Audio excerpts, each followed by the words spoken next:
Et on ouvre donc cette Europe 1 13h avec la neige qui sème la pagaille sur les routes. Des axes sont carrément fermés à la circulation, notamment en Île-de-France et dans le nord-est de la France. Martin Lange, c'est aussi le bazar dans les transports en commun. Et oui Céline, notamment pour les bus, seulement 1 sur 4 circulait normalement ce matin en Île-de-France.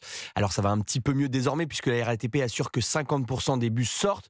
Des perturbations dues à la voirie, pas toujours dégagée. Ça circule mal également sur le Transilien, les lignes N et U. Mais là où c'est le plus problématique, c'est sûrement sur le RERC, une ligne importante qui relie notamment Paris à Versailles.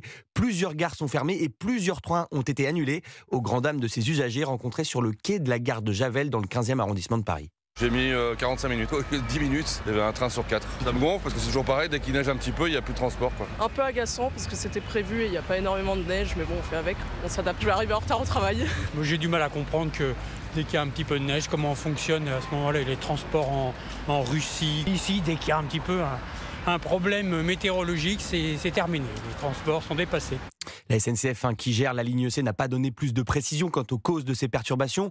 Elle parle seulement des conditions météo et du givre sur les caténaires.